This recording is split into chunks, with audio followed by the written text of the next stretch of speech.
melewati parkiran. Kemudian terakhir kami himbau para jamaah sekalian ketika keluar ke arah Serpong tidak belok ke kanan. Jadi untuk mempermudah atau mempercepat aliran mobil ataupun motor diharapkan berputar di bundaran. Jadi berbelok kiri terlebih dahulu. Sampaikan waktu sholat Jumat sudah masuk. Barakallahu fikum jami'an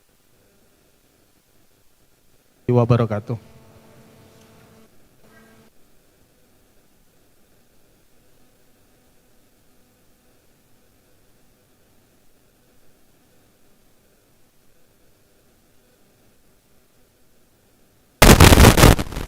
Assalamualaikum warahmatullahi wabarakatuh. Allahu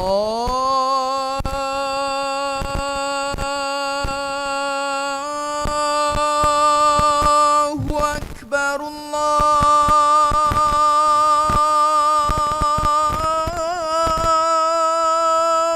Akbar, Allahu Akbar,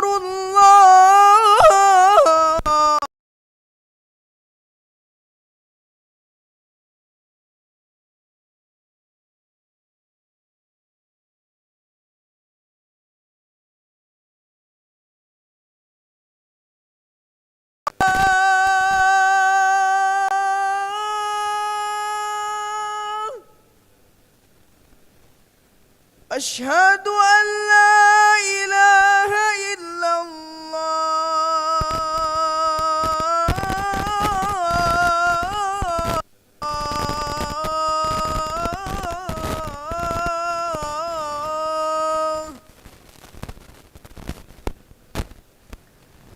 Asyhadu anna Muhammadar Rasulullah.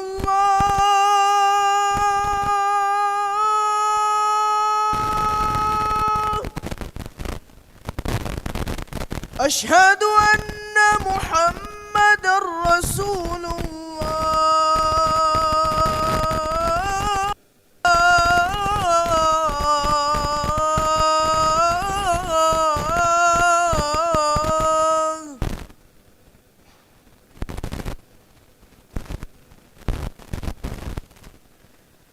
حي على الصلاة.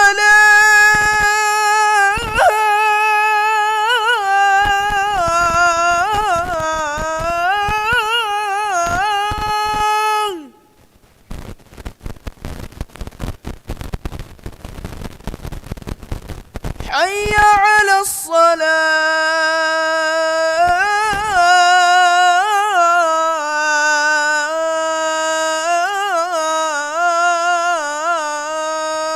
الصلاة.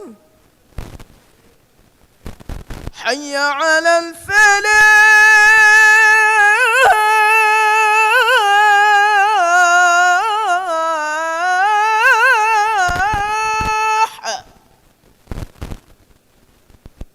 حي على الفلاح.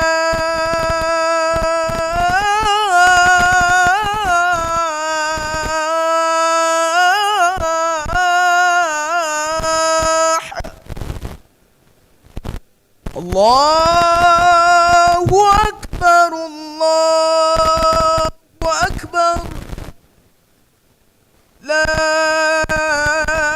إله إلا الله.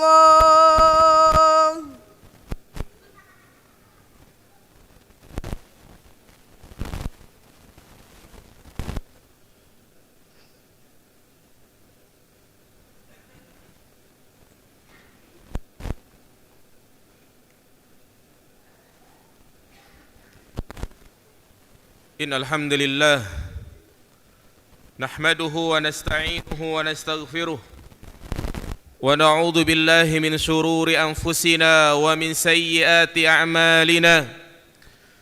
من يهده الله فلا مضل له ومن يضلل فلا هادي له. أشهد أن لا إله إلا الله وحده لا شريك له وأشهد أن محمدًا عبده ورسوله لا نبي بعده.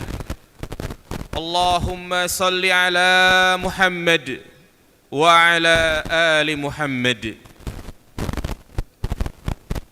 قال الله تعالى في القرآن الكريم: يا أيها الذين آمنوا اتقوا الله حق تقاته ولا تموتن إلا وأنتم مسلمون.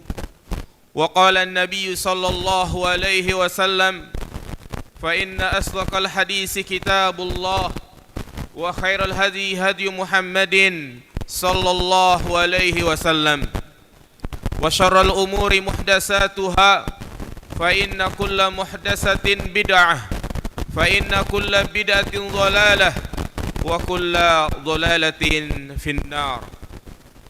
أما بعد أيها الإخوة أعزني الله وإياكم جميعا. Alhamdulillah, senantiasa dan tidak henti-hentinya kita memuji dan bersyukur kepada Allah Subhanahu wa taala yang telah memberikan kepada kita nikmat dan karunia yang begitu banyak. Di antaranya adalah nikmat iman, Islam, nikmat sehat wal afiat, sehingga kita bisa berkumpul di tempat ini untuk melaksanakan apa yang menjadi kewajiban kita, yaitu salat Jumat secara berjamaah. Dan marilah kita wujudkan ungkapan syukur kita kepada Allah dengan meningkatkan keimanan dan ketakwaan kepada-Nya, menjalankan segala perintahnya dan menjauhi segala larangannya.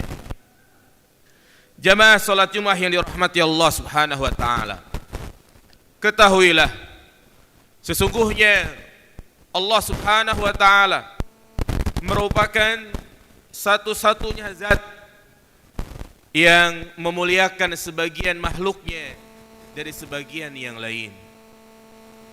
Allah adalah zat yang berhak memuliakan sebagian makhluknya dari sebagian yang lain. Kalau kita ditanya siapakah manusia yang paling mulia, maka jawabannya adalah para nabi dan rasul. Tempat manakah yang lebih mulia? Maka jawabannya adalah masjid, lebih khusus lagi Masjidil Haram. Demikian pula hari-hari dalam setahun. Sesungguhnya Allah Subhanahu wa taala memuliakan sebagian hari dari sebagian yang lainnya. Di antaranya adalah 10 hari pertama di bulan Dzulhijjah. Al-Imam Ibnul Mubarak mengatakan, di dalam setahun ada 10 hari yang sangat istimewa, yang memiliki kedudukan tersendiri. Yang pertama adalah 10 hari pertama di bulan Dzulhijjah, 10 hari pertama di bulan Muharram, dan yang ketiga 10 hari terakhir di bulan suci Ramadan. Pembahasan kita pada kesempatan kali ini khusus keistimewaan 10 hari pertama di bulan Dzulhijjah yang kita sedang berada di dalamnya. Ia adalah hari di mana Allah Subhanahu wa taala bersumpah dengannya. Di dalam surat Al-Fajr Allah berfirman, wal fajri walayalin ashar, demi fajar dan demi malam yang 10. Al-Imam Ibn Rajab menukil penjelasan dari sahabat Abdullah bin Abbas, yang dimaksud dengan malam yang 10 adalah 10 hari pertama di bulan Dzulhijjah, yang apabila Allah Subhanahu wa taala bersumpah kepada makhluknya, menunjukkan makhluk tersebut memiliki keistimewaan tersendiri. Dan 10 hari ini berada di Ashhurul Hurum, bulan-bulan haram, bulan-bulan yang Allah muliakan, sebagaimana Allah berfirman dalam surat At-Taubah ayat 36, inna iddatash syuhuri indallah ista'syara syahran fi kitabillah yauma khalaqas samawati wal ard minha arba'atu hurum dzalika ad-dinul qayyim fala tazlimu fihinna anfusakum. Sesungguhnya bilangan bulan di sisi Allah ada 12 bulan, semenjak diciptakannya langit dan bumi, dan dari 12 bulan tersebut ada 4 bulan yang mulia, itulah agama kalian yang lurus, maka janganlah kalian melakukan kezaliman di dalamnya. 4 bulan tersebut adalah bulan Dzulqa'dah, Dzulhijjah, Muharram, dan bulan Rajab yang terletak antara bulan Sya'ban dan bulan Jumadah Tsani. Bahkan di dalam ayat ini secara tegas Allah katakan, "Fala tazlimu fihinna anfusakum." Janganlah kalian menzalimi diri kalian. Kita tahu bahwasanya Allah Subhanahu wa taala melarang kita melakukan kezaliman kapan saja dan di mana saja. Namun secara khusus Allah tekankan dalam ayat ini menunjukkan bahwasanya kezaliman, perbuatan dosa yang dilakukan di hari-hari ini maka akan dilipat gandakan dosanya. 10 hari pertama di bulan Dzulhijjah terdapat di dalamnya hari di mana Allah Subhanahu wa taala menyempurnakan agama Islam. Ini merupakan nikmat yang sangat besar yang membuat orang-orang Yahudi iri. Mereka datang kepada sahabat Umar bin Khattab seraya mengatakan, "Ya Umar, innakum taqra'una ayah law alaina ma'syaral yahud nazalat latakhadna dzalikal yawma 'ida." Wahai Umar, ada satu ayat yang selalu kalian membacanya. Seandainya ayat tersebut turun kepada kami, maka akan kami jadikan hari tersebut sebagai hari raya. Umar bertanya, "Ayu ayah? Ayat apa itu?" Yaitu ayat "Al-yawma akmaltu lakum dinakum wa atmamtu alaikum ni'mati wa raditu lakumul Islam madina." Umar berkata, "Qad arafna dzalika al-yawma wal makana alladhi nuzilat fihi 'ala an-nabi sallallahu alaihi wasallam wa huwa qa'imun bi Arafat yaumil Jum'ah." Sungguh kami mengetahui hari dan tempat ayat tersebut diturunkan kepada Nabi sallallahu alaihi wasallam ketika Nabi sallallahu alaihi wasallam berdiri di padang Arafah pada hari Arafah, tepatnya pada hari Jumat. Juga di antara keistimewaan 10 hari pertama di bulan Dzulhijjah, siapa saja yang melakukan amal ibadah, segala bentuk ketaatan, maka sama saja dia melakukan ibadah yang paling dicintai oleh Allah Subhanahu wa taala. Rasulullah sallallahu alaihi wasallam bersabda dalam hadis yang diriwayatkan oleh sahabat Abdullah bin Abbas, "Ma min ayyam al-amalu salih fihinna ahabu ila Allah min hadhil ayyamil 'ashr." Tidak ada hari-hari yang amal soleh itu lebih dicintai oleh Allah Subhanahu wa taala daripada amal soleh yang dilakukan di 10 hari pertama di bulan Dzulhijjah. Para sahabat bertanya, "Ya Rasulullah, walal jihad fi sabilillah?" Qala, "Walal jihad fi sabilillah." Tidak pula dengan jihad di jalan Allah. Naam, tidak pula dengan jihad fi sabilillah. Artinya segala bentuk ibadah yang kita lakukan di 10 hari pertama di bulan Dzulhijjah, baik amalan yang wajib ataupun amalan yang sunnah, maka itu lebih utama dari jihad fi sabilillah. Dan juga di antara hal yang menunjukkan istimewanya 10 hari pertama di bulan Dzulhijjah, ijtima'u ummahatil ibadah. Terkumpul di dalamnya induk-induk ibadah. Sebagaimana dikatakan oleh Al-Hafidz Ibnu Hajar Al-Asqalani, "Walladzi yazhar anna as-sababa fi imtiyazi asri Dzulhijjah lima kan ijtimai ummahatil ibadah." Dan yang nampak yang membuat 10 hari pertama di bulan Dzulhijjah menjadi istimewa dari hari-hari yang lainnya. Bahkan sebagian ulama mengatakan bahwa 10 hari pertama di bulan Dzulhijjah itu lebih utama dari 10 hari terakhir di bulan suci Ramadan. Dan ada sebagian lagi yang memerinci berkaitan dengan malamnya, maka malam 10 hari terakhir di bulan suci Ramadan lebih mulia. Tetapi berkaitan dengan siang harinya, maka 10 hari pertama di bulan Dzulhijjah itu lebih istimewa. Di antara induk-induk ibadah yang terdapat di dalamnya adalah ibadah salat, puasa, sedekah dan haji. Setelah kita mengetahui tentang keistimewaan 10 hari pertama di bulan Dzulhijjah ini, maka hendaknya kita bersemangat, berlomba-lomba untuk melakukan ibadah di dalamnya. Jamaah salat Jumat yang dirahmati Allah Subhanahu wa taala. Di sana ada amalan-amalan khusus. Selain kita diperintahkan untuk memperbanyak amal soleh, baik yang wajib maupun yang sunnah, maka ada beberapa amal ibadah yang ditekankan. Apa di antaranya? Yang pertama adalah kita dianjurkan untuk memperbanyak puasa sunnah. Itulah yang diperintahkan, itulah yang disyariatkan, di mana kita disunnahkan untuk berpuasa dari tanggal 1 Dzulhijjah sampai tanggal 9 Dzulhijjah. Sebagaimana hadis dari Ummul Mukminin Hafsah radhiyallahu anha, anna an-nabiy sallallahu alaihi wasallam kana yasumu yauma Asyura wa tis'an min Dzulhijjah wa salasata ayyamin min kulli syahr.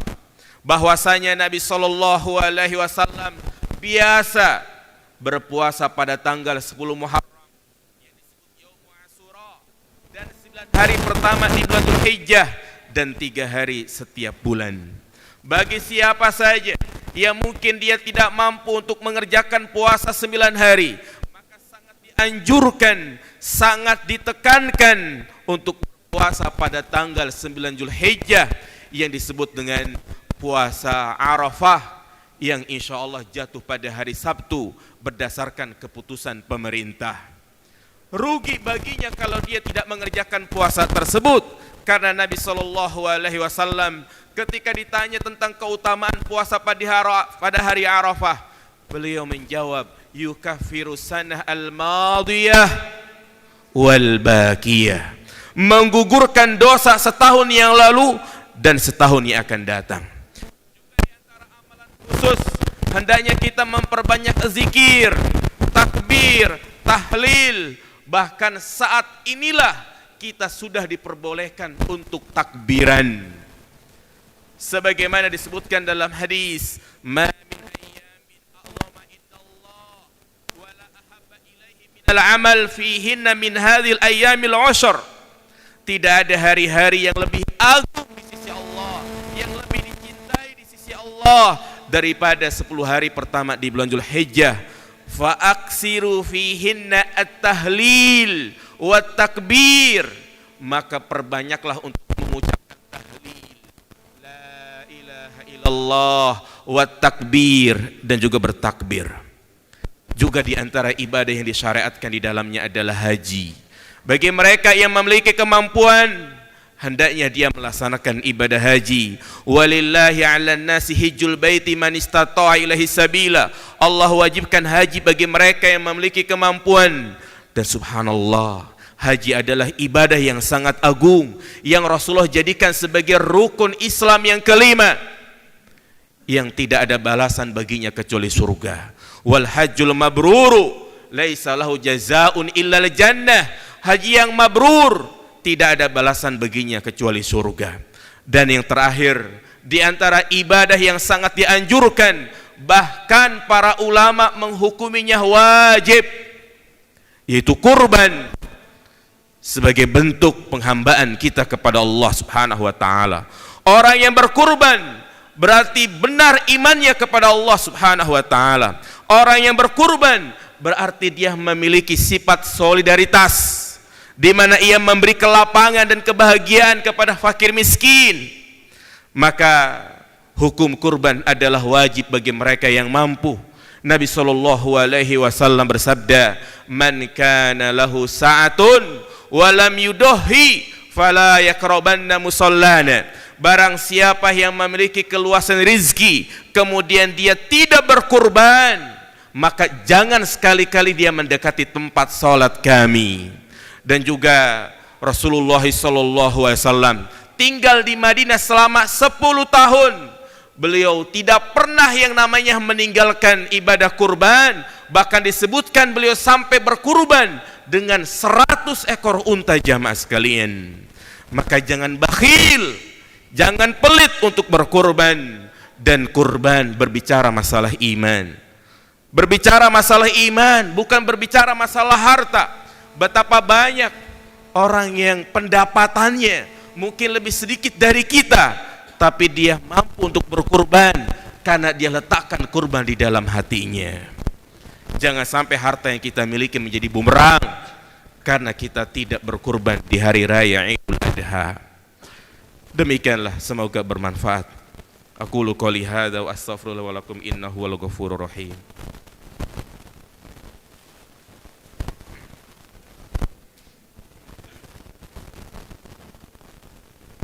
Alhamdulillah wassalatu wassalamu ala Rasulillah wa ala alihi wa sahbihi wa mawallah. Asyhadu an la ilaha illallah wahdahu la syarikalah wa asyhadu anna Muhammadan abduhu wa rasuluhu la nabiyya ba'dah. Allahumma salli ala Muhammad wa ala ali Muhammad. Ayyuhal ikhwah, a'azzani Allahu wa iyyakum jami'an. Itulah tadi kita sebutkan tentang keistimewaan, keutamaan 10 hari pertama di bulan Dzulhijjah dan amalan-amalan khusus di dalamnya. Dan tentunya setelah kita mengetahui tentang materi ini, hendaknya kita bersemangat, berlomba-lomba dalam melakukan kebaikan. Jangan sampai khutbah yang disampaikan pada kesempatan kali ini hanya lewat di telinga saja. Karena tujuan kita menghadiri sholat Jumat adalah untuk mendapatkan faedah, pelajaran-pelajaran yang bisa kita amalkan dalam kehidupan sehari-hari kita. Ingatlah, sesungguhnya azab yang pedih yang akan menimpa seorang hamba ketika dia sudah mengetahui suatu hukum tapi dia tidak mengamalkannya. Kita memohon kepada Allah Subhanahu wa taala agar kita semua diberikan taufik dan hidayah untuk bisa mengamalkan apa yang sudah kita pelajari, apa yang sudah kita ketahui.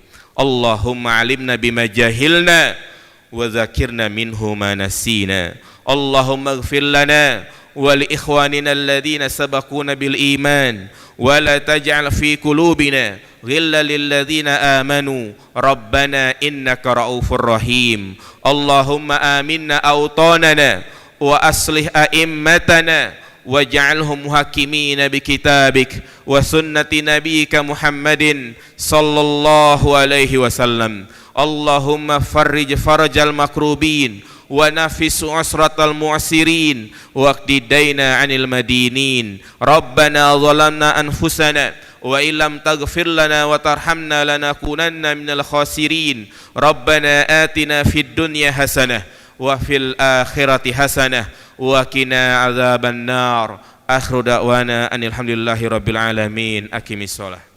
الله أكبر الله